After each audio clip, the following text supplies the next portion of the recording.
It's time for Voice of Indie. Your hosts today are Beem Weeks, author, producer, and marketing monster for independent multimedia publisher Fresh Ink Group, and Stephen Gies, author, producer, composer, and publisher for Fresh Ink Group.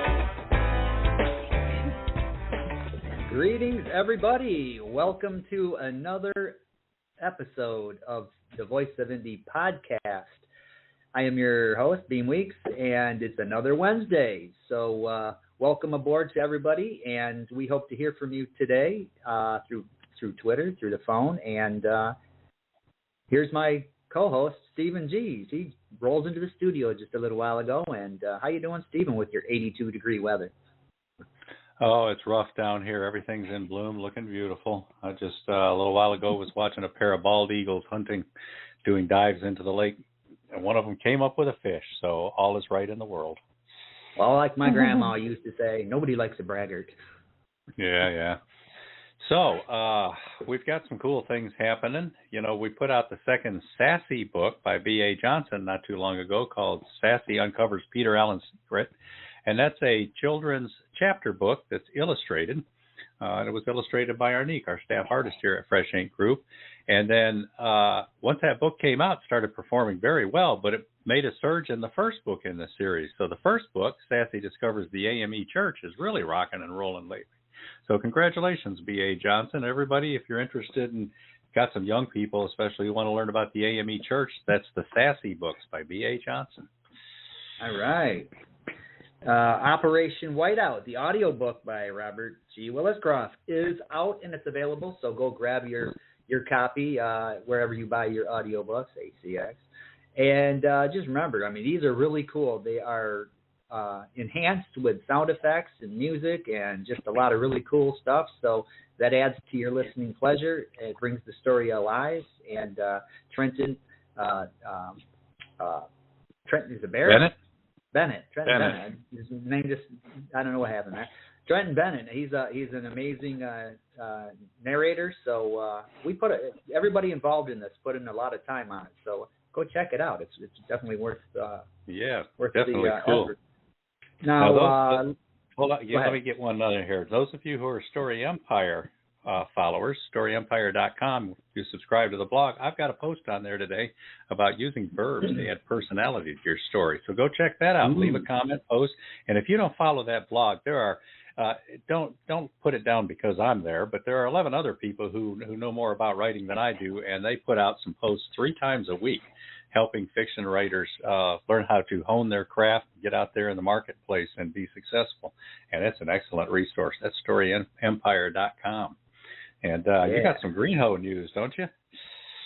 Greenhoe. Let's see what we got over here on the Greenhoe front. Well, he's bragging about his weather there. Yeah. Yeah, he's got a couple of Vela posts here on Twitter.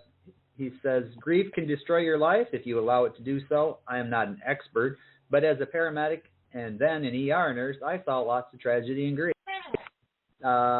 The first 3 episodes of every Vela project are free. And if you come over to Twitter and you do hashtag Fresh Ink Group and you go to click at the top, the latest, you can find the link for that. It's in Verwayne Greenhoe's tweet there. He also has a tweet for I Hate My Mother is a true story of my youth. I was heavily abused by my mother who had deep emotional issues. The first 3 issues of a Vela project are free, as he says again. You can go over there and grab the link for that. That's actually out on Amazon now, I believe, as a book. So, But then he also came in with, we hit 88 today. Yeah. It was a beautiful day to work in the yard, bragger. Yeah. Now, those of you who aren't familiar with Vela, Verwayne Greenhoe was a guest on this podcast just a few weeks ago, and he talked a lot about how Vela works and how you could possibly take advantage of that too, and definitely maybe increase your income. You like that? Definitely maybe. That's a phrase I'm going to Definitely maybe. Definitely maybe. Increase your income through Vela. So if you're interested in learning more about that and some other good tips that Verwayne has, check out our archives and check that podcast from a few weeks ago. Verwayne Greenhoe was the guest. Yeah, and if you want to pop a message out there on Twitter and we read it on the air, or if you want to call, if you have questions or comments for tonight's guest, here's how you can do that. Call 516-453-9902 right now with your questions or comments for tonight's guest, or post a note on Twitter with hashtag Fresh Ink Group in the body of the tweet, and we'll read it on air. That's 516-453-9902 or hashtag Fresh Ink Group on Twitter. Right. Yeah. Now, we've got more books out. We got a bunch coming up soon, too. We want to talk about Redemption, A Father's Fatal Decision by Gwen M. Plano. That's her latest thriller, and she's racking up some really great reviews. Gwen is a very popular writer who writes excellent stories, and people are just raving about this latest, saying it's their favorite so far. So check that out, Redemption, A Father's Fatal Decision by Gwen M. Plano.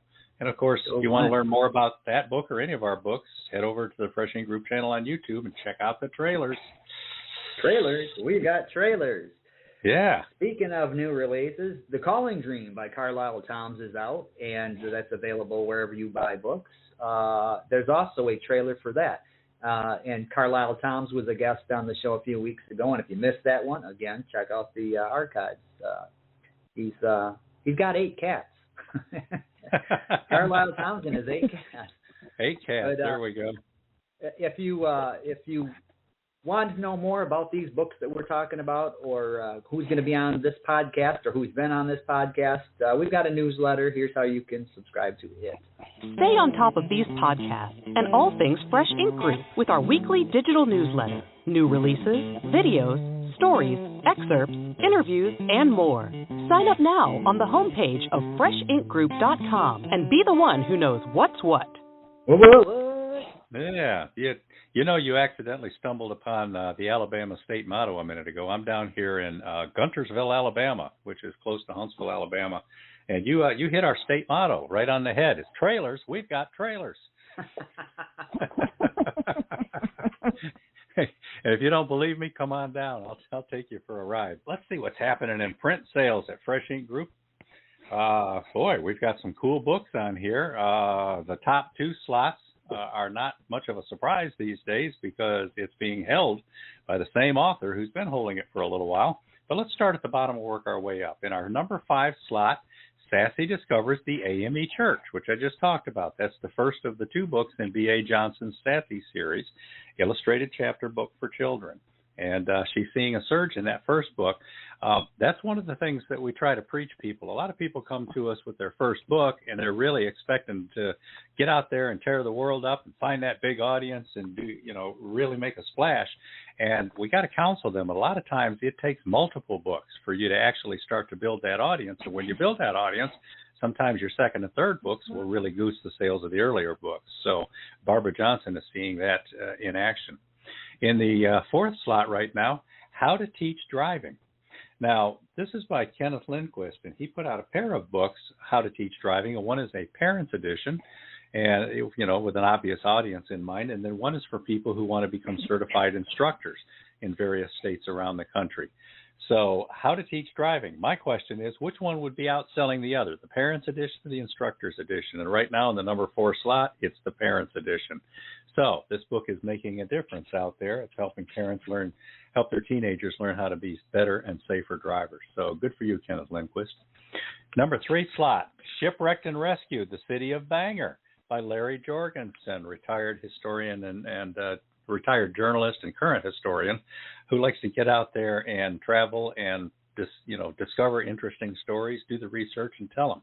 And this one's cool. This is about hundreds of old Chryslers in the 1920s that were being shipped to Canada across Lake Superior when the ship foundered in a storm, and they had to rescue the crew and leave the ship and cars out there. But Walter P. Chrysler himself put up the money and sent a crew up there to try to rescue those cars.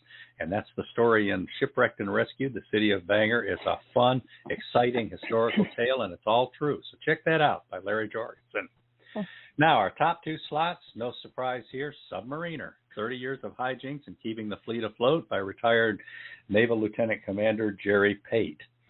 Now, if we look at these numbers here, Shipwrecked and Rescued is doing very well, but if you double that number, you'll get the hardcover sales of Submariner, and then if you factor that by 6 times more, you'll get the softcover sales for Submariner. So it's way up there. It's a big point at the top of the chart right now, and we're proud of Jerry for what he's accomplished. And I had an email from him a little while ago, and he was kind of grumbling about only having 88 reviews so far. I was thinking, man, I'd like to have 88 reviews on some of my books, but he's right. This book is selling like crazy. He's building an audience out there, and all of you who are fans of Jerry and this book, get over there and post those reviews, because you get enough reviews on places like Amazon, and they'll promote the book for you. So congratulations, Jerry Pate, on having the number 1 and 2 slots in this week's top print bestsellers. Yeah. Now, this Shipwrecked and Rescued, the city of Bangor, that was the ship, and that was wrecked in the Great Lakes. You ever wonder why Gordon Lightfoot never wrote a song about it? The wreck of the city of Bangor. Yeah, it didn't rhyme. All right. Now, coming soon, we've got a whole bunch of books coming out. How to Paint an American by Andrew McGregor. We just published that tonight, and it will be available May 5th. And then you can get over and pre-order, I guess, right now. So as soon as it goes live. As it pops up. Yeah, as it pops up. Paradise My Prison by George Dismukes. That'll be out pretty soon. Another children's book, Daddy Yo-Yo and the Legendary Marble Tournament by Janice Toney. The Chair 3 by Robert McKenzie. His epic, this is volume 3, his epic series, I guess by now you would call it a series, is continuing, and he's got a couple more coming out after this. And as we remember, this is a historical look at African Americans by Najma Thomas. This will be coming out really soon. This one is a cool book. It's loaded with photographs and firsthand accounts of certain things, and it's just a really interesting book. So get signed up to our newsletter, and you'll find out when these things will be available, and you'll find out more about them. You mentioned that you just published How to Paint an American by Andrew McGregor. What, maybe an hour ago? Yeah, something like that. I'm looking at available? it. I'm looking at it on Amazon. Woo-hoo. So you can get your Kindle edition ordered now. It won't be delivered to you for another month because we're trying to hold tight to that release date. Amazon doesn't always respect our release dates, but we do our best. So get over there, and if it's a Kindle edition you want, order it now. If you'd rather have print, and we'd rather sell you print, wait a day or two until it pops up in all your favorite retailers in the print editions. How to Paint American by Andrew McGregor. Cool cover on this one, too. Yeah. So if some of these books that we're talking about, many of these authors have already been on this program, and if you missed those, or if you just want to listen to another second listening to one of your favorite episodes, here's how you can find our archives. Find your favorite show in the Voice of Indie archives on YouTube at Fresh Ink Group, StephenGees.com, BeamWeeks.com, FreshInkGroup.com, and on Spotify. And now you can listen on iHeartRadio, Google Podcasts, and tune in. Just search The Voice of Indie, all one word. All right. Caffeine's starting to kick in. Yeah, now, like I said, trailers, we got trailers. If you go over to the Fresh Ink Group channel, there's a trailer for Redemption, A Father's Fatal Decision by Gwen M. Plano. And we're going to play that audio version of that commercial right now before we meet this week's guest.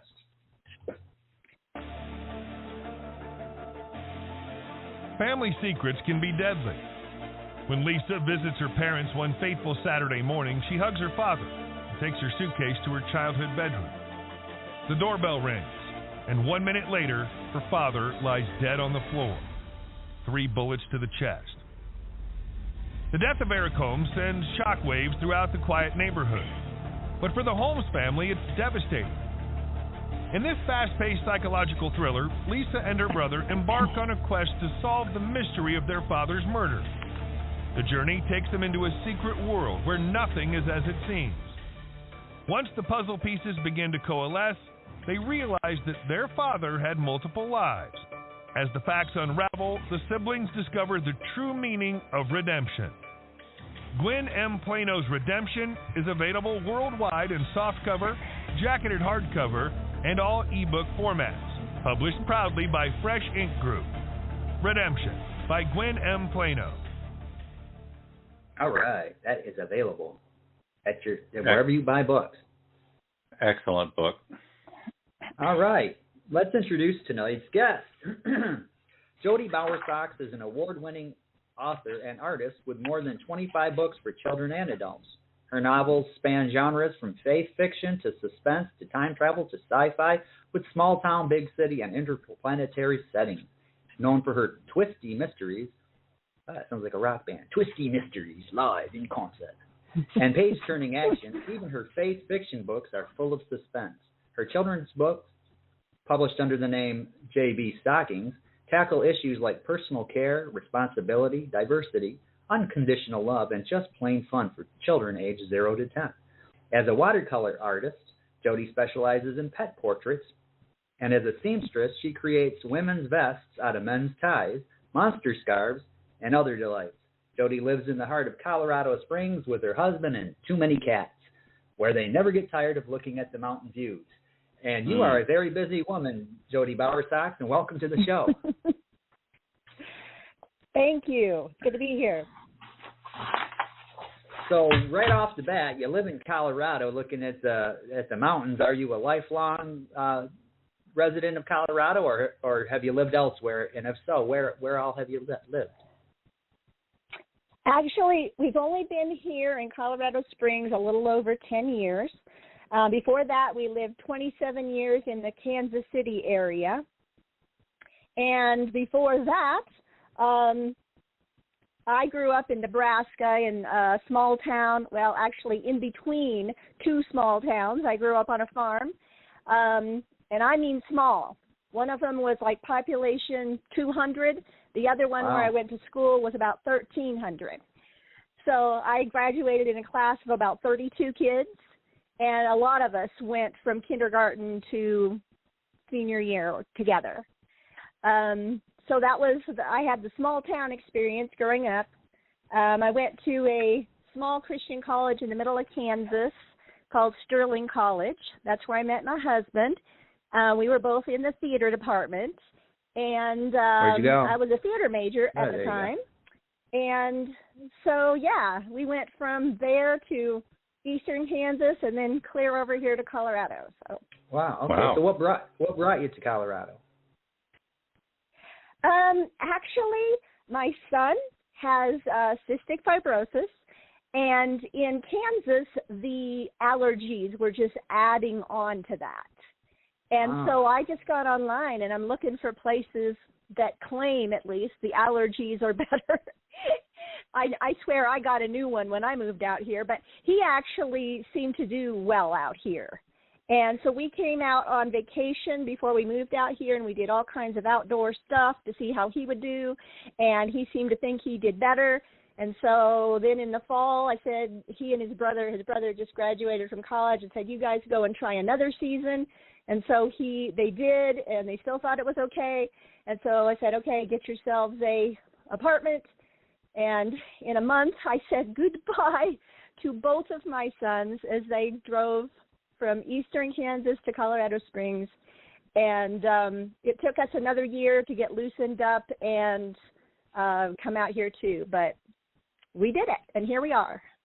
Wow, what a beautiful area. Being able to see the mountains, I just love being able to just relax and look and see mountains and flowers and just beautiful scenery and stuff. And you've certainly got it out there. I'm always reminded of Gallagher. The comedian Gallagher had a bit where he explained how all the different cities across the country got settled. And Denver, he said, was when the wagon train got to the Rocky Mountains, they stopped, looked up, and said, screw it, this is a good place to stop. Right. So, Beem, we got some callers? We do. Let me mention, too, that Robert Willis crossed over on Twitter, and he says, hey, Jodi, nice to see you here. I'm looking forward to hearing you. All right. We'll do, I believe this is Manhattan, which would probably be Dr. Helen Burrell, so we will take this one first. Hello, Dr. Helen. Oh, hi. Hi, Welcome Helen. to the show. I got bumped out of Twitter. Did you really? Did you see the note I sent to Gmail? No, we're doing the show I wrote, right give now. Me Librium or give me mess. Helen, right now we're talking to Jodi Bowersox, our guest this week. Yeah. You have any comments or questions for her? No, I didn't hear because my phone is not working so well. I'm sitting near the computer. It's not loud enough, so I didn't hear too much. Tell me, give me a little something. She's an author living in Colorado. She writes children's books and adult books. Oh, that's great. Yeah. Yeah, and you always want to know about. Good luck. You always want to know about author's process. You want to ask her how she goes about doing her writing. Can you talk a little louder? I didn't hear that. I'm sorry. You always want to know about author's process, so you want to ask her how she goes about doing her writing? Well, I always like to know a person's writing, their process, the writing process, because although it's similar for writers, there's also a difference for individuals. Oh, yeah. Jodi? Well, writing is ever since I started it, in writing novels, which I didn't start until 2011, writing novels, it's been an obsession. So my process is to write almost every day. I don't have a set time. It just, when it happens when I can find the time for that. But I don't do, a lot of people do a lot of plotting. I'm not a plotter. I'm a definite pantser. And me too. I'm like have you. An idea. Yeah, I have an idea, and it just doesn't, I could think about it for 2 months and not have a story. It all pours out with your fingers on the keyboard. And that's where the inspiration happens for me. And sometimes I do have to, as I get a great new idea, I might have to go back and adjust some previous chapters, but I think it's just part of that process. Even if you're a plotter, you're going to have to do that. So, I love writing. And so a lot of the stereotypes that you see about writer's block and writers procrastinating and all of that, I'm just like, okay, that doesn't apply to my life most of the time, because I love to write so much that I don't distract myself too much from it. Yeah, I don't believe there's such a thing as writer's block, except I call writer's block a place where artists gather to have coffee and talk about art with each other. Yeah, there you go. Right. The writer's block. Right. Because, like you said, the writer last week also does a similar process you and I have. And it seems to just flow, be dictated out of the brain, right? When we're not plotting. Yeah. I'm not a plotter. So I know what you mean. It's a process that moves along by itself. It's almost like taking dictation, right? Yes, very often. And if I do get stuck, I usually just go back to the beginning, read through it, and when I get that point, very often I've got what I need for that moment in the story. So. Well, it sounds wonderful, and I wish you a lot of good luck. I know you're doing a good job. Yeah. And I love writing, too, so I know how you feel. Yeah. Well, thanks for calling in, Helen, and we'll get together and complain about Twitter, because lots of people are having some Twitter problems these days, especially those who use the services like I think Elon Musk is getting worse than the before guy. Well, like I say, we can get together and gripe about that. We got another caller waiting, but thanks for calling, Helen. Okay, guys. I'll stay on. I'm listening, okay? All right. Yep. Good night. Good night. All right. This next caller, I believe, is Los Angeles, area code 310. Hello, Los Angeles. Welcome to the show. You're on the air. What's your name? Hello, this is Andrew McGregor. How are you all doing? Andrew McGregor. Welcome to the show. Yeah. Thank you so much. We were just talking about your book, and right now, if you go over to Amazon, you can see it. Yeah. So you like to do your writing you like to do your writing in Colorado. I'll bet you can see the same mountains that Jodi can see. Yeah, they might be the same, or maybe it's like looking at an elephant, right? Everyone has a different mountain, but they're all describing the same thing. Right. Yeah. Yeah. So do you have a comment or a question? I write really well and kind of only in Colorado. So do you find yourself more focused as opposed to other places you've lived? There's just something very special for me. I don't know if it's the lack of oxygen to your brain, just frees you creatively, or if you have because personally, I write prolifically when I'm there, and I'm also in Los Angeles, and it's harder for me to do the writing thing here as opposed to there. So I was curious if you had similar experiences. I only wrote a couple of novels before I moved to Colorado, so I don't have a lot to compare, but I know that I have a whole series that's called my Rocky Mountain series, which would have probably been very different if I had not moved to Colorado. So that really had kind of set the stage for that entire 5-book series. So. How so? Is it the physical environment, or is it kind of the cultural difference? Do you have far more South Park references or something like that?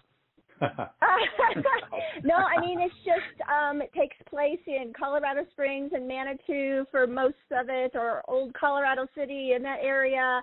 And, if I had still been in eastern Kansas, I'm not sure what the series would have been. It would have been completely different. That would have been your lots of grass series, right? Right.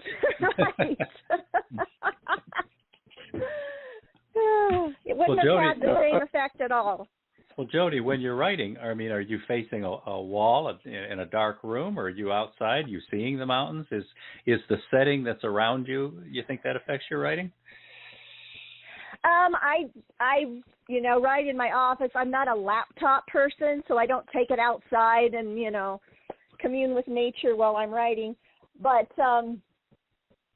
yeah, I guess you take that stuff in when you're out and then bring it back to your computer. So if I go clear, I have a backyard that has a really steep slope to it. If I get clear up on the top of my backyard, I can see Pikes Peak, but otherwise I don't have the mountain view unless I trek clear up to the top. Oh, Pikes Peak. Yeah, well, thanks for calling in, Andrew, and like I said, get over there and check out your first novel is now on Amazon. So that's everybody clap. Andrew's accomplished something important here. We're very proud of him. Thank you. All right. The book is How to Paint an American. Thank you all. How to Paint an American. All right. So we need to roll a couple of commercials here, Beem. You want to hit Janelle Jordan's Still Not Enough? Sure thing.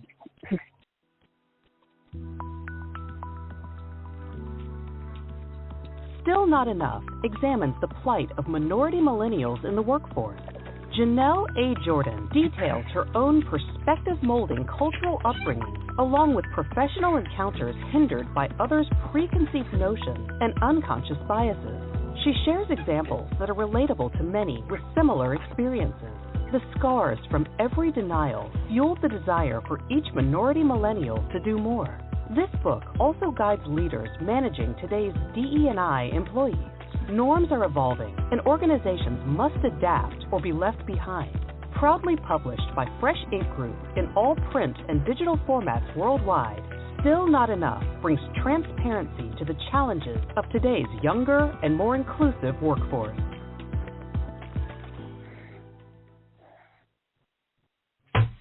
All right, so our guest today is Jodi Bowersox, author, painter, and bigwig at the Colorado Authors League, and just a cool person. So, yeah, speaking of the Colorado Authors League, Robert Williscroft put that out there on Twitter. He said, so that the listening audience is aware, Jodi is the president of the Colorado Authors League. All right. So well, that was a well-timed comment. Yeah, thanks, Robert. Yeah. All right. So, Jodi, what kind of kid were you? Were you into reading and writing from an early age, or get interested in that as you got a little bit older? Well, actually, I kind of did writing when I was a kid, although I did different kinds of writing. I was in 3 different 4-H clubs, and I was the news reporter at one time or another in all of them, and they kept electing me because I liked doing it. And so won a few purple ribbons for my little news articles that I would put in about our meetings in the little local paper. And from there, I went to writing really, really bad poetry in junior high, and those have, all of those have been burned. I don't want anyone to find those after I'm gone. I wrote slightly less terrible poetry in college, but then I kind of hit on to something that I did for probably the next 20 plus years, and that was writing for the stage. And because I told you earlier I was a theater major, my senior project, I wrote the play and directed it. And then after that, I got involved in a church and a homeschool group that I wrote children's productions, children's Christmas programs, and, I wrote a real fun one for our homeschool group that had 40s kind of swing music in it. And then I wrote also for my church, I wrote a skit every year for their women's retreat. And when they just, people would ask me to write skits for this and that. And so I did that for a number of years while I was raising my kids. And my mom was a big romance reader, and she read every romance that the little small town library had, and they would get more in for her. And she would always tell me, Jodi, you can do better than this. You can write better than these books. And I'm like, well, I'm kind of busy right now. I was homeschooling my kids. I did that for a decade. And when I finally got around to it, though, like I said, it became an obsession. And I just had a little spark of an idea. I said, I'm going to give it a shot. And it was just so much fun. I said I found the thing that was almost as fun as doing theater. So I just really enjoyed it. Wow, it's definitely a writer's journey. You mentioned that you wrote not so bad poetry in college. Where'd you go to school? Sterling College in the middle of Kansas. Okay, yeah, you had mentioned that earlier. Yeah, I mentioned that earlier. That's a Christian school, you said? Yes. Okay, yes. What was it like there? I mean, is it like a little small college? Was it very liberal arts? Did you get into writing and stuff there? It's a liberal arts college, kind of small, and at the time it was even smaller because it just took a plunge in enrollment for a while there. But I think it's back up higher now. But that was wonderfully fun. The theater department is always wonderfully fun. So, yeah. My dad was like, so what are you going to do with that? I'm like, I don't know, Dad, but I sure like doing it. So. Well, it turned out that it played a very big role in what you're doing now. So take that, Dad. Yeah. Now, you mentioned raising kids, too. You want to tell us about your family?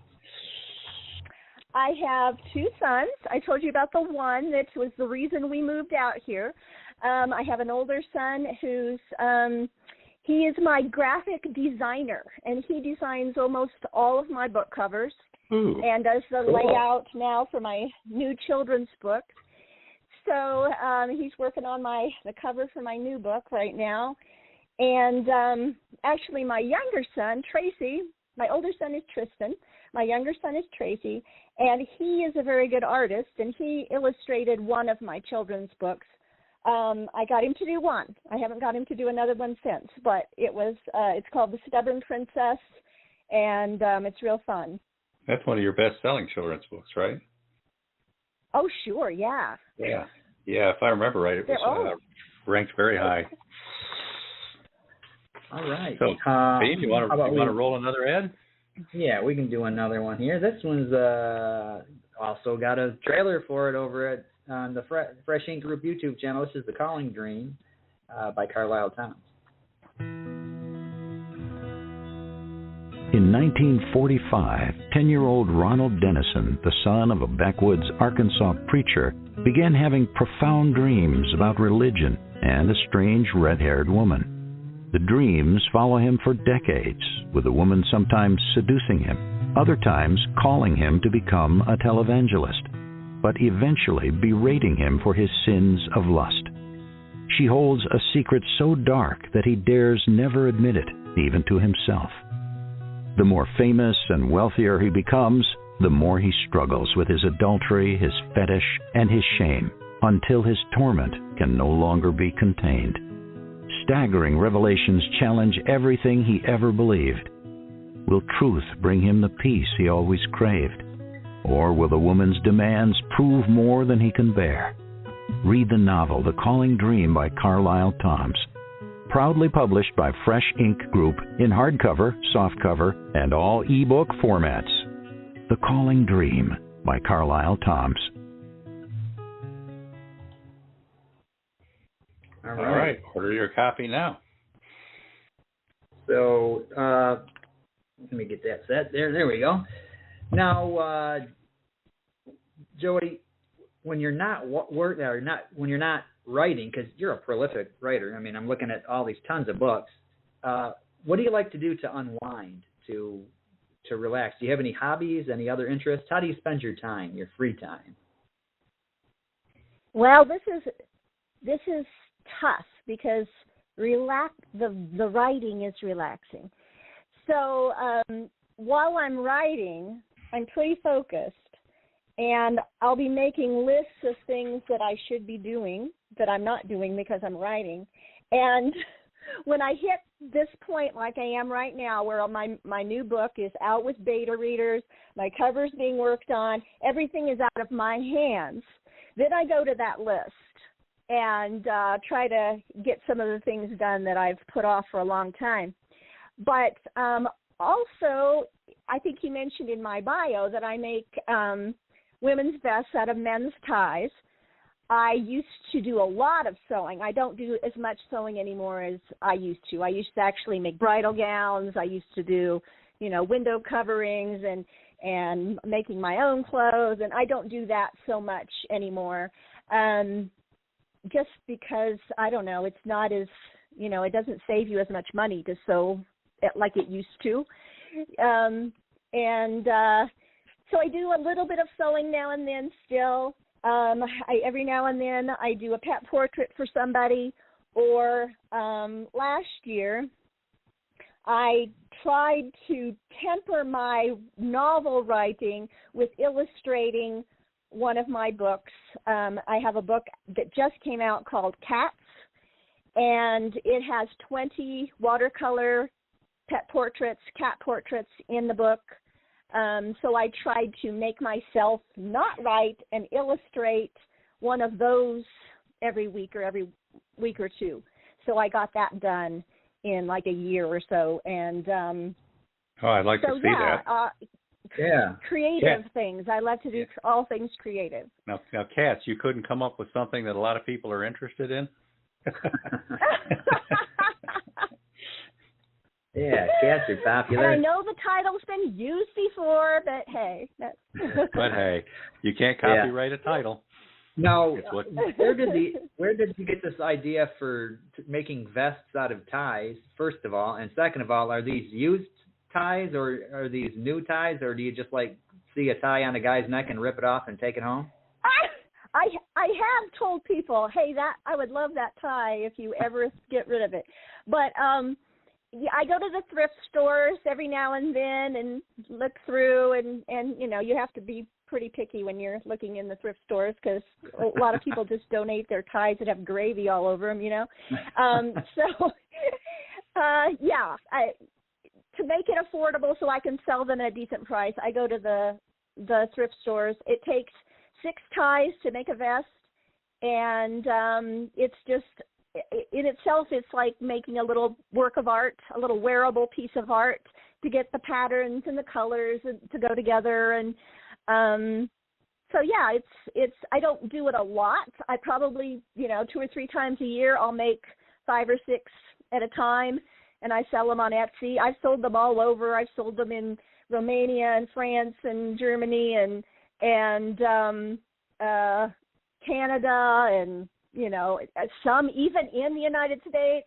So, I think I've sold, I've made 40 or so of them and sold them.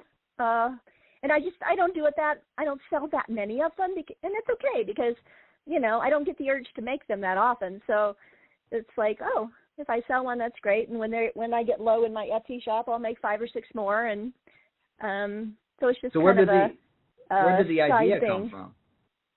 Where did the idea I actually saw one. I actually saw one in a shop in Kansas City on the plaza, or not the plaza, I think in Crown Center, which was like a upcycled clothing kind of store. And I thought, wow, that would be really easy to make. And I modified their idea a little bit, and just kind of went with it. And weirdly, the very first time I went looking for ties, I found 6 that went together like that. Ooh. That's really unusual. I usually shop a lot, and I have scads of ties that I get out every now and then with some new ones. I'll buy new ones and get out the old ones and try and make them all work together. And so, yeah, it's interesting. I'm pretty sure you're our first ties to vest artist that we've ever had on the show. I'll have to check the archives, but hey, when you're ready to scale, I'll watch for you on Shark Tank. Now, Jodi, you're fairly new to us. You were introduced to us not long ago by Robert Williscroft. I've not had a chance to read any of your books yet, but we definitely enjoyed the 2 excerpts that were in today's newsletter. And you listeners, if you're not subscribing to that newsletter, you need to get over and do that because you get free stories, samples, and excerpts and stuff every week. But Jodi, I like your first excerpt is an existing book, kind of a noir thriller, and then your work in progress, kind of a sci-fi thriller, time travel, which I'm always into that kind of stuff. So those are fairly disparate styles and ideas. Where do you get your story ideas, and do you try to do things differently, or are you trying to develop one big style? What's your writing style here?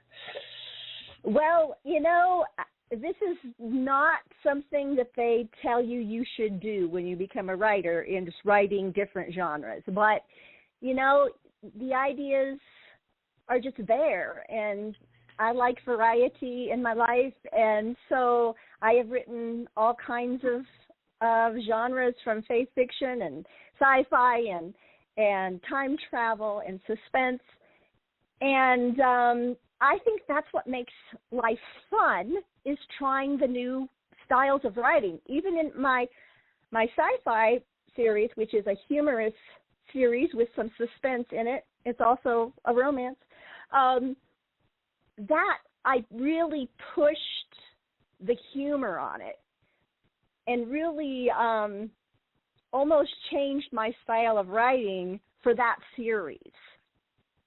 And I just think that's what makes writing fun, is to see what different thing you can do, Yeah, that's always been my goal. Every one of my books and stories is a different genre, different style, might be different kind of point of view, might be first person, might be third person, but if it's like the last one, then I don't want to do that. I want to try something different.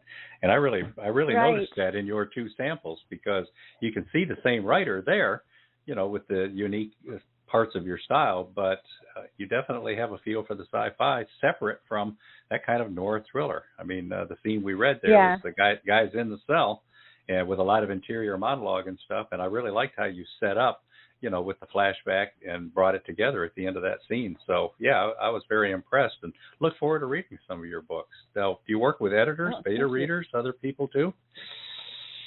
My husband is my alpha beta reader, I'll say, and he reads everything first, and then I usually try to get it in the hands of at least 5 or 6 people. They help me catch mistakes that I've missed, even though I read it a million times, and I even read backwards. I read my books backwards, one paragraph at a time. I do too. Because it takes you out of the story, and you can focus more on the sentence structure. But they'll still find stuff, and I'm always amazed at what the beta readers catch that I've missed. Yeah. But yeah, I thoroughly put it through a number of different people. I don't hire an editor per se, but I think it's pretty hard to get an absolutely perfect manuscript, but I come pretty darn close to it. Oh, cool. Now, Jodi, you write into, as Stephen just pointed out, you write in many different genres. Where do your story ideas come from?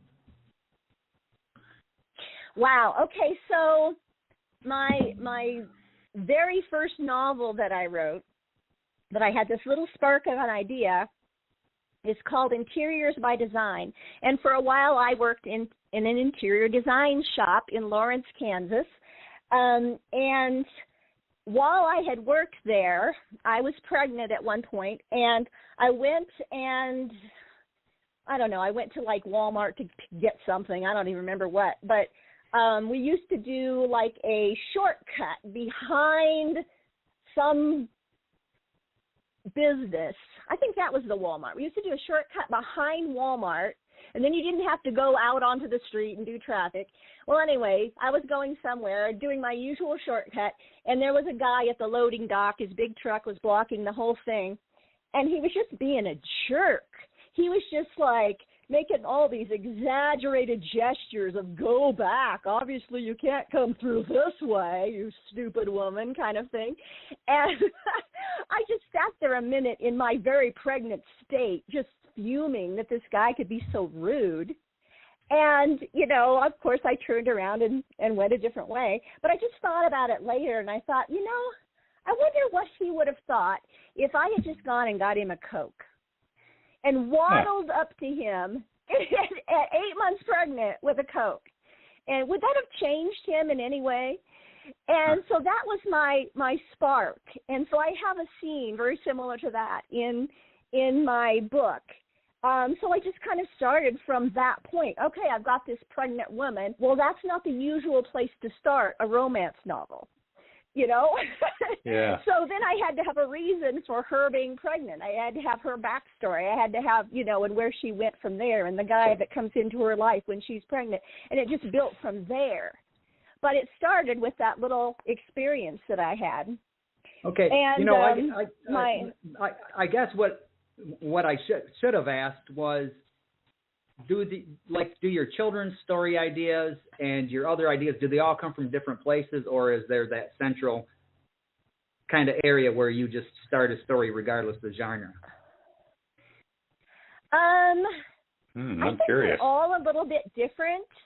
I got my idea for my time travel series from a trip up Pikes Peak in a lightning storm, and they wouldn't let us off the cog rail at the top, and because the lightning was too much, and so that sparked an idea for me because I had just visited the Living History Ranch that's close by too, and so lightning became the mode of transportation in my time travel series. And so, yeah, I mean, I think the inspirations just come from all kinds of places, you know? Yeah, you know what's cool about that is after enough time passes, sometimes you don't even remember where the inspiration came from. You know, it just sparks it, you run off, you start running in that direction, and where you wind up is all you really think about after that. Yeah. That's pretty cool. I got a bunch of short stories. I don't know where it came from. Yeah. All right, so let's knock out a commercial here and then start talking about some books that's out by Jodi Bowersox under two different names. All right. Aspiring young Chinese immigrant, Gigi O, survives by working as a stripper, but she strives for true success in the U.S. real estate industry. Navigating this highly competitive business is tough, especially when her only support comes from the deeply flawed men she loves and her old cohorts from the strip club. Issues of betrayal and trust, loyalty and commitment complicate her goals, even as one lesbian friend adds new dimensions to her understanding of love versus desire. Then the market crashes and financial turmoil threatens to rob Gigi O of all she has achieved. Can she find new ways to chase her dreams and still manage to keep her clothes on? Or might she find a better reason to take them off? Girl Wears Those Shoes is a tale of love and power, the story of one woman who wants to make the world her own, if only she can figure out how. Proudly published by Fresh Ink Group, Girl Wears Those Shoes is available in all hardcover, softcover, and all digital formats worldwide. All right. Now, the cool thing about that is not only is there a trailer for that book over on the Fresh Ink Group YouTube channel, there's also an audio book for that. So check that out over at ACX. We put that one together. Again, cool sound effects and whatnot, and that was a fun project. Yeah. Now, our guest this week is Jodi Bowersox, and it's not too late if someone wants to call in, 516-453-9902, or you post a comment on Twitter with #FreshInkGroup, and we'll read it to Jodi. But, Jodi, 18 novels, 7 children's books under the alternate name J.B. Stockings, and assorted other writings as well. So basically, you're a slacker. Can't seem to get some stuff out. So let's talk about. I had her muted in the commercial. Okay. So I just accused you of being a slacker and didn't even give you a chance to respond. So let's talk about some of your adult novels first. Now, I'm looking at a whole bunch here. I'm not quite sure where to start. Do you want to pick something and tell us about it? Okay. Yeah. Well, my last series that I worked on before I kind of went back to time travel is I call it my anonymous series, because there's always kind of a nickname in the title of it. It's Cinnamon Girl Explains It All, The Diamond Diva Vendetta, Red Rabbit on the Run, and The Blue-Eyed Devil. And they are all mysteries or thrillers. They all have a romantic element to them. And they've all done really well in the awards. Of course, I just entered Blue-Eyed Devil in this year's awards. But last year's, my Red Rabbit on the Run did really well. It swept the mystery category in the top 3 Colorado contests. And it was a finalist in the Killer Nashville Silver Falchion Award and the American Book Fest Awards. It did really well at the contest. It's been really well received, and it was just a fun book to write. That whole series, it started in Kansas City because that's where I used to live, and starts there with a serial killer on the loose, and moves on then to some of the characters in that one go on vacation in Brazil. And it's a case of mistaken identity where she has thought to be the notorious Diamond Diva by somebody who has revenge in mind. And so that's her tale of just getting away from this madman, basically, chases her all over Brazil. And then Red Rabbit on the Run is that in Diamond Diva, there is a kind of a side story of some detectives who are looking for trafficking victims, and one in particular was a college student from Denver. And the story gets a little bit sidetracked, but they do find her at the end of that book, and so then Red Rabbit on the Run is her story, and it's Red Rabbit because she has long red hair and she can run like a rabbit. She then it's her story because they've gotten her home to Denver, but she has schizophrenia, and she's been off her meds all the while she was trafficked in Brazil. And so she really doesn't know who her friends or her enemies are. And so she runs from the guys who rescued her. And so then she just gets into some other trouble. And then the Blue-Eyed Devil, it goes back to the trafficker who, from Diamond Diva, who actually sold her to Brazil. And so he gets his own story. So he's, and in that first excerpt, we see that he has been caught, and he did help in Brazil. So he's trying to use that to leverage a lower prison time. It's like, I'll help again. I'll play your game. I'll do it again. And so he is being set up to kind of infiltrate some of the trafficking rings they think they are suspicious of in Kansas City. But when the chance to get away presents itself, he takes it. So that's his story, and it's a pretty exciting one. Yeah, now Blue-Eyed Devil is the one that has a sample in today's newsletter. I really enjoyed that. I really like that character, too.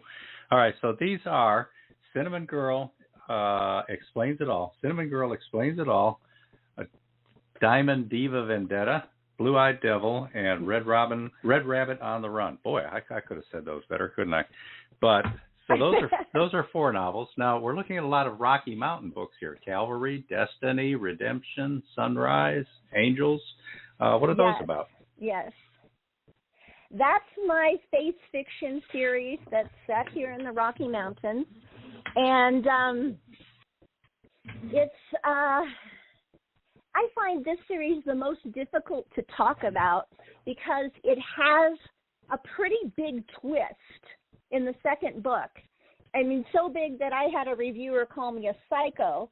And a compliment. And yeah, really. So it's like I always feel like if people get through the second book, they'll read all 5. But the second book, they might get hung up on because it's a very, the whole series is very out of the box. It's almost an alternative universe kind of story. And there are some who just don't like where it goes. Now that Rocky Mountain Angels, that 452 reviews. I think one guy calling you a psycho is not too bad. No, not at all. Now, well, in my Mars series, let me tell you about my Mars series because one of my characters in the Rocky Mountain series was an author, and she wrote humorous sci-fi, and I attributed the titles to her of Mars Madness and Beware the Eyes of Mars. And so later, as I'm, finishing up my time travel series, and I'm thinking, well, what's next? And I thought, it'd be kind of fun to write her books. So that's where and so for my inspiration for that was merely the titles. I had the titles, and I created stories that fit them. And that was the Mars Air? That's the third one? Yes, yeah. Okay. Okay, let's move on to Jolt, Jive, and Jump, because these 3 have, plenty of reviews as well. What are these about? These are the time travels, right? That was my time travel, yes. That was inspired by the Pikes Peak trip, and the lightning is the mode of transportation, which in the beginning is very mysterious. You don't know how that's possible, of course. And so you don't find out until kind of the end of the first book that there is more of a scientific reason for it. But that's set in Manitou and Colorado Springs. And yeah, it was a lot of fun to do the research for that. I started that after we moved out here, of course, and so that was a lot of fun for me to research this new area and the history. And Manitou Springs is such an old town that a lot of the buildings are, they're ancient and they're still there. And so that's kind of fun too, that a lot of the big buildings like the Barker House and places like that that I researched are still there. Oh, that's cool. Okay, you've got another one here called Ephesians, the plan, the purpose, and the power. Is that like a Bible study or something? Yeah, that's just a really short little Bible study on the book of Ephesians that I just felt inspired to write at one point in my life. And I've never felt real inspiration to do any more than that. Maybe someday I will, but that was just, a season in my life where that was the thing to do. And so, yeah, that's just a very short book. You can read it in about an hour, probably. Do you think you'll write more of those over time? I don't know. I might. Never. It depends on whether you're inspired, huh? Yeah, if the inspiration hits you. Because if it doesn't, you're not going to go anywhere. So. Okay, well, now, we're going to want to talk about JB Stockings next, but we're going to run another commercial first. And by the end of this commercial, most of you should have a pretty good idea how Whoopi Goldberg likes her bacon.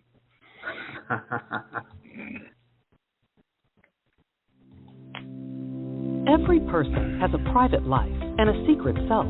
This is true of those we know and people we only know because they are famous.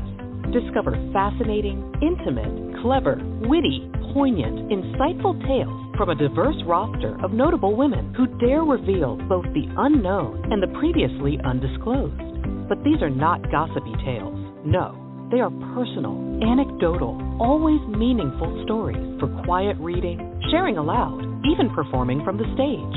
Compiled by Detroit playwright Jay Ajluni, Whoopi Likes Her Bacon Crispy, 65 fascinating excerpts from the memoirs of famous and infamous women is illustrated with whimsical portraits that capture these remarkable celebrities at their best.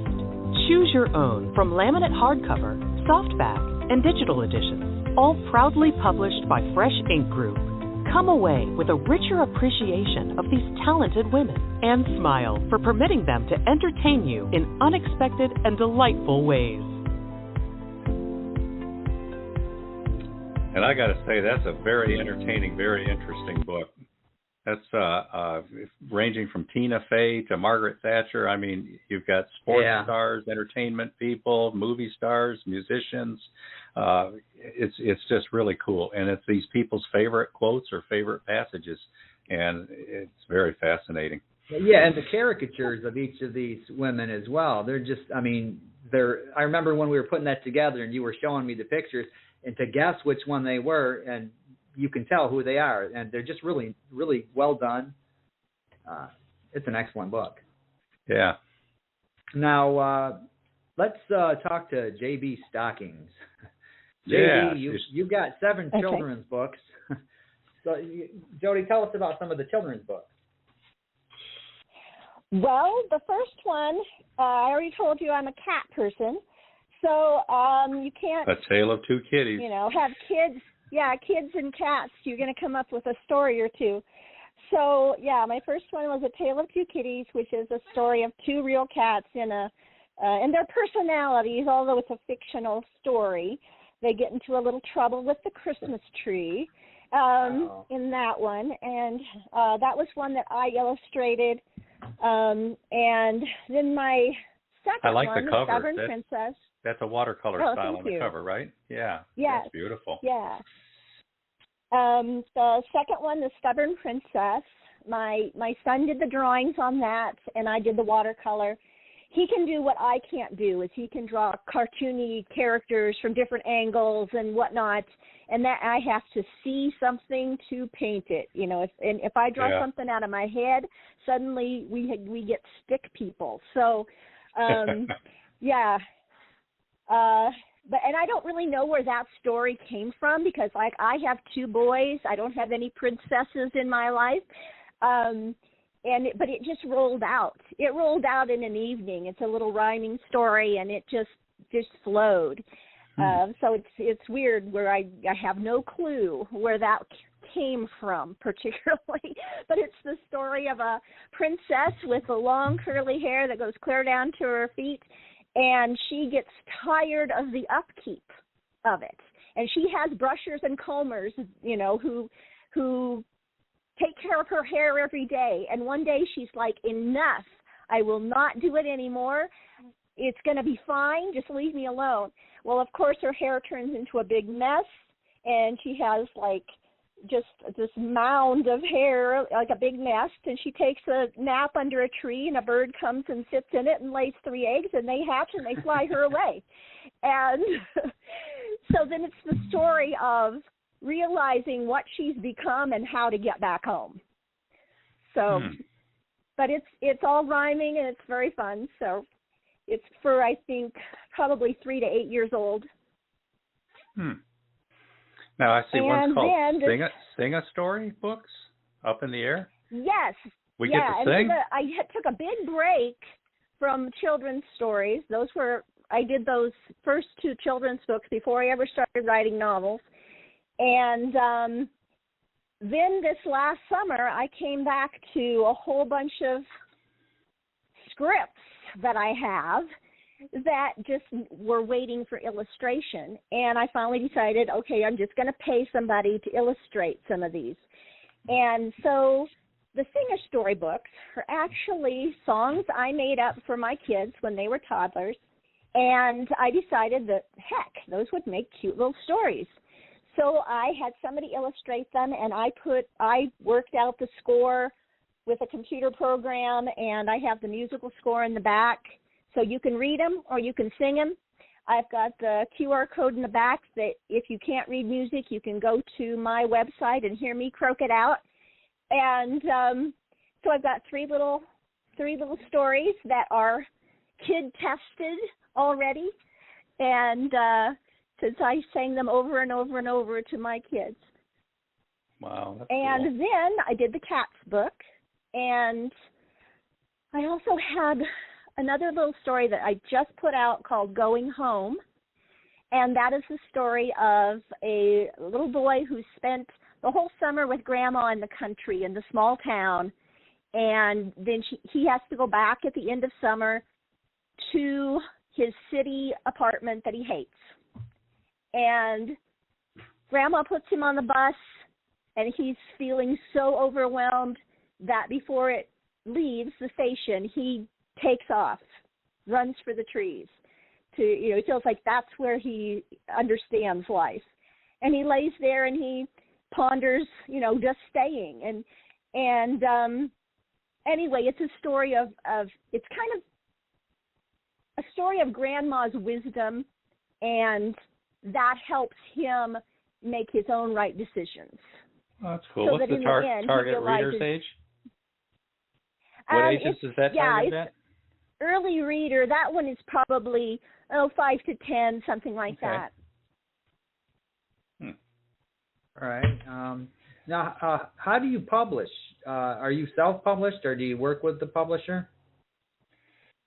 Most of my books are self-published. A Tale of Two Kitties, I started out with a hybrid publisher, Trafford Publishing. And then I did The Stubborn Princess with Tate Publishing that went under several years ago. And I have tons of those books, so I haven't worried about it that much. But eventually I'll, have to reformat it and publish it myself. But all the Sing a Story books and Going Home, we published through Kindle Direct Publishing. The Cats book, I had a lot of issues because I had all the paintings done. They were horizontal paintings, and I wanted them kind of big like a children's book, and KDP did not have a large-sized horizontal book. Almost nobody does anymore. Surprise to me after I had it all done. So then I had to go looking, and it's been a long process, and to get the paintings to look good, I had to finally just go with a regular printer and order a bunch of books for the first time. I never did that before. But, hey, yes, please, go buy Cats by J.B. Stockings off of my website, because I have a lot of them. That's cool. That's very cool. Yeah, the horizontal big books seem to be going away. Almost nobody's offering them anymore. And a lot of people who self-publish through Ingram Sparks program have discovered that too. They can do 8.5 by 11 vertical, but you can't turn it sideways. They won't put that binding on the short side for you. Yeah. So that's very limiting when all your artwork's horizontal, because you don't want it the wrong way on the page or having to fit two on a page. Yeah, it was. Yeah, I was really frustrated by that, and I tried several different print on demand, and their samples just made my paintings look dull and dirty, and I was just like, nope, I'm not going to do this if it's going to make it look bad. So I finally found mixam.com. I'll just give them a plug, mixam.com for printing, and they gave me a beautiful book. Okay. Now, those who do use Ingram Spark, for example, Ingram Spark offers, standard color printing, but they also offer premium color printing too. And they've got those new Hewlett-Packard presses that do 500 feet per second. I went up to Tennessee and got to watch those things working, and it's like, man, those are scary. They're like the size of a house, and it's just like fast, but beautiful, beautiful painting. So, congratulations, Jodi, on you're finding the best ways to get your books out there. That's what indie authors do, and it's always a challenge, and things are always shifting. I'm pretty sure Trafford is now owned by Author House, if I remember right, and it's a changing landscape. So you've got some books out there. You've got probably a few fans by now. have you got any fan reaction stories? Have you ever met a fan or got a letter from a fan or seen a review that you found especially poignant that stands out to you? Oh, it's so great when that happens. It's people review less and less all the time. Oh yeah. And they, because now you could rate without doing a review. Yeah. That's what most people do. So it's really, the reviews are even further apart than they used to be. But yeah, it's fun. We do the Colorado Authors League.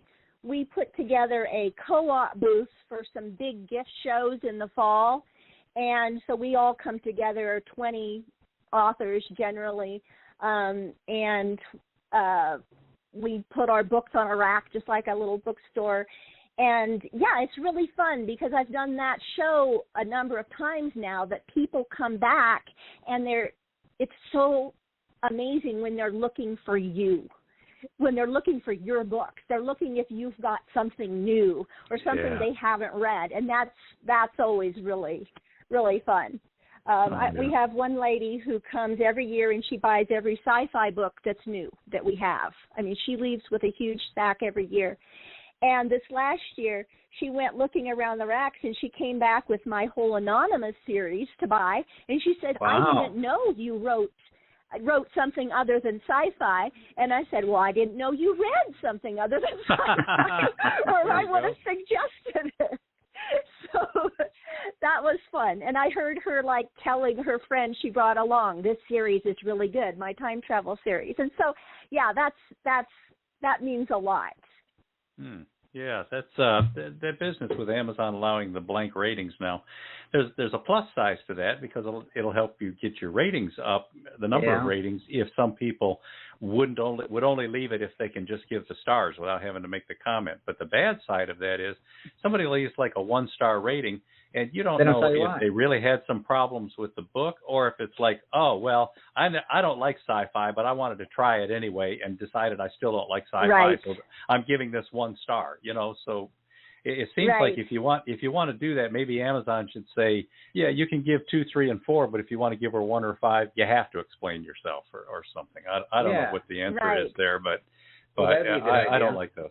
Yeah, and I've seen a couple examples of that where people get a blank 1-star rating and all they can do is just wonder, and that's not helpful to anybody. It's not helpful to buyers either because the buyer is looking at that and thinking, well, what was the problem this person had with the book? And it might have been something legitimate, and it's something that was worthwhile, but for the most part, in today's world with indie authors, and we're out there and. You upset one person on Twitter and they're over there buying your book and leaving a 1-star review without even reading it. They're just mad at you for something you said on Twitter. Yeah. Right. So that's my new marketing strategy. Yeah. Make everybody bad so they'll just buy my books out of spite. Well, no, I'm just saying they buy it so it's a verified, purchase. Yeah, so they get the verified. Well, Jodi, it's been a lot of fun talking to you. Go ahead and ask the last question. Yeah, I was going to say, since you're so prolific and you've got a lot of books published, do you have any advice to authors that are just getting started, that are just coming up, or even to authors that have been around for a little bit?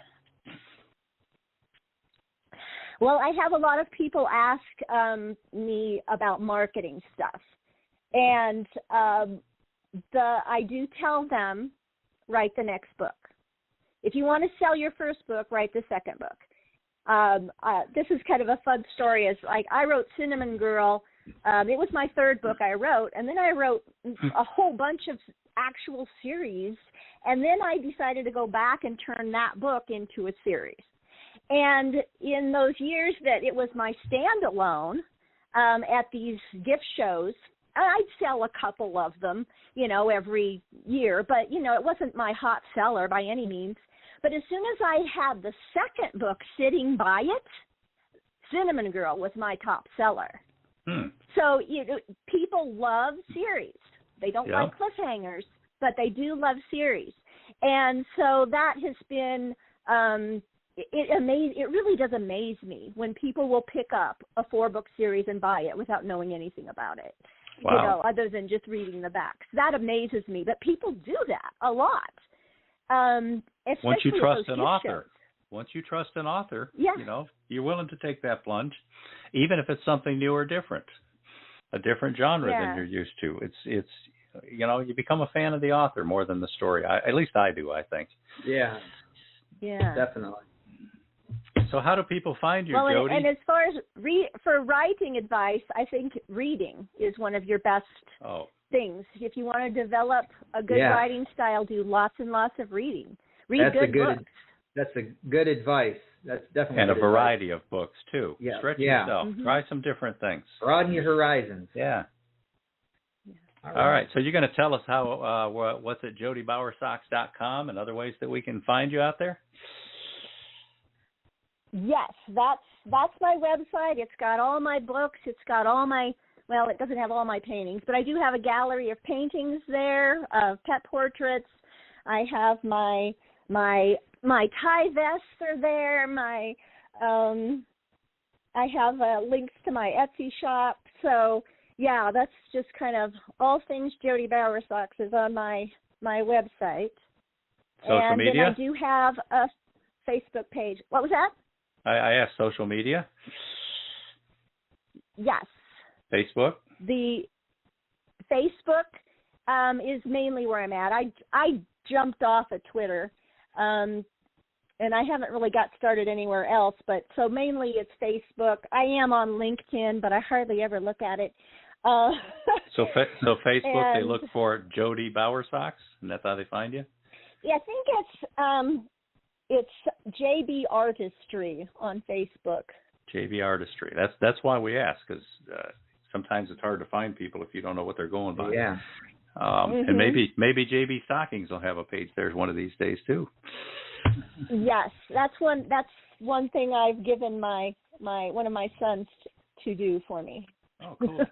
All right, everybody, that's JodiBowersox.com, JodiBowersox.com. And our guest today has been Colorado Author League President, author, painter, artist, and Renaissance woman Jodi Bowersox out there in Colorado Springs. And it's been fun having you on, Jodi. Thanks a lot. Yeah, and before we end this, Verwayne Greeno, he put a tweet out here for you. He said, "Psycho was one of the better things I've been called." So. Yeah. He also says a big thank you to author Jodi Bowersox for taking the time to talk to Voice of Indie hosts at Stephen G's and at Beem Weeks. And, of course, we appreciate your support out there in the audience for Wayne. Yep. Always. So next week our guest is going to be author Patty Wiseman, who's down there in Texas, and she's got some great children's books. And who we got after that? After that, we got somebody that we're not too familiar with, but Martin Herman. He's an author, and we'll get to meet him just as you will. And then after that, we're going to have a second appearance from author A.G. Fletcher, and we're looking forward to talking to him. And who's after that? After that, the one and only Robert McKenzie. He'll be here to talk about The Chair, Volume 3. Yeah, and you mean it when you say one and only with Robert. He called me earlier today, so he's always fun to chat with on the phone. Always. And speaking of one and only, Andrew McGregor, the player of bagpipes, the dukes, and the accordion, who travels the world, likes to live in L.A. but write in Colorado. Andrew McGregor is going to be our guest, and he'll be talking about his new book that we just published today, went into pre-sale, How to Paint an American. It'll be released in 4 weeks, but you can get over there and order your ebook copies in the next day or two and print copies probably not too long after that. And who we got after Andrew?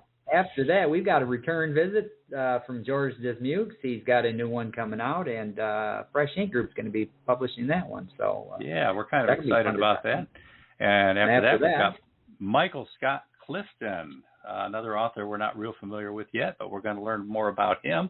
And after that, we've got Janice Toney, and she'll be talking about Daddy Yo-Yo and the legendary.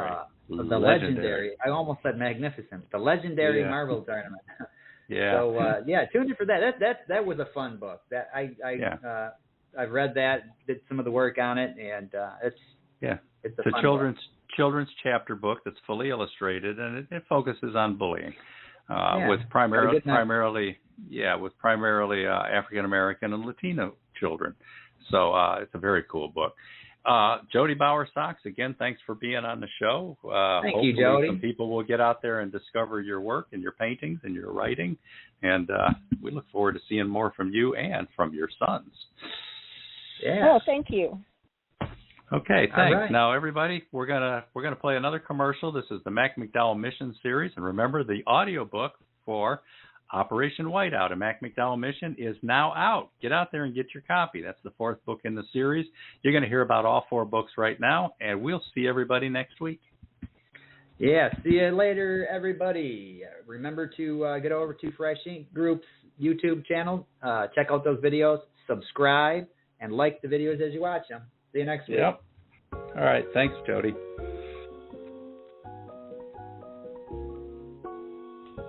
More than 6,000 shipwrecks have been recorded on the Great Lakes, but only one offers a true life adventure, like the 1926 rescue of the city of Bangor off the Keweenaw Peninsula in Upper Michigan.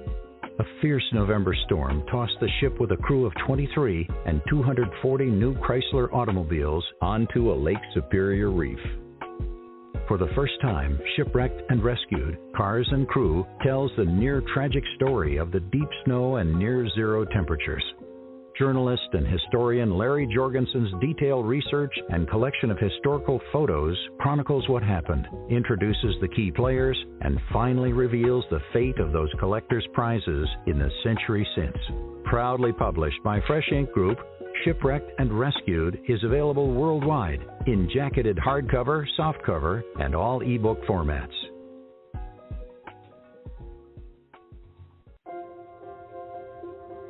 Now, from Fresh Ink Group and best-selling author Robert G. Williscroft, the Mac McDowell Mission Series. With a security clearance above top secret, Saturation Dive Team Officer in Charge Mac McDowell leads his team into critical Cold War counter-Soviet missions. Watch Mac prove what brave men can achieve under real pressure, the kind that will steal your air and crush the life out of you. In Operation Ivy Bells, it's the summer of 1972 when Mac and his off-the-books Deepwater Espionage Group are conducting a daring undersea wiretapping operation to gather Russian intel and avert World War. Join nuclear submariner Mac McDowell for extreme diving, a battle with giant squid, and more as he risks everything in the most dangerous operation yet. In Operation Icebreaker, Mac McDowell is leading his submarine team for a mission to lay SOSUS arrays under the Arctic ice when they clash with a highly automated Alpha-class Soviet submarine. Overwhelmed by mechanical problems, the Soviet crew abandons their sub near Point Barrow, Alaska. The skipper launches DSR V-1 Mystic so Mac and his crew can board the empty sub and gather intelligence. The arrival of an even more advanced Soviet sub leads to breathtaking underwater clashes, with the specter of war looming. Will Mac and his crew be sunk by the Soviets, or will they safely return to Alaska, where Mac's new love, Kate, anxiously waits? In Operation Arctic Sting, Mac McDowell and his team capture the abandoned Soviet sub. Piloting their prize through the ice pack to the U.S. East Coast, they must evade or confront other Soviet subs trying to recover the ship or sink it. Breathtaking deep-sea clashes erupt, including hand-to-hand combat with Soviet Morskoy Spetsnaz divers under the ice. Too far from Toothus to escape, the Americans are accosted by a 5-ton orca. Will Mac's ship survive long enough to reach friendly waters, or will the men become just another meal for a deadly whale? In Operation Whiteout, Mac McDowell's Toothus tangles with Argentine subs in the South Atlantic, then confronts a Chi-Com sub off Thurston Island. Escorting a Taiwanese sub, Toothus is attacked by a Chinese Han-class sub and a North Korean AIP sub. Will Mac complete his mission, or will he meet his watery grave on the Pacific's abyssal plain? The McDowell Mission Series by Robert G. Williscroft is available worldwide in jacketed hardcovers, paperbacks, ebooks from Kindle to Nook and Kobo and more, plus exclusive audiobook editions with music and sound effect. The Mac McDowell Mission Series is proudly published by Fresh Ink Group. Take a breath and dive in for thrilling submarine adventures in every Mac McDowell mission. Check out FreshInkGroup.com for everything publishing. Meet scores of authors. Discover hundreds of great books, plus audiobooks, podcasts, videos, trailers, free stories, free manuscript evaluations, and more. That's freshinkgroup.com.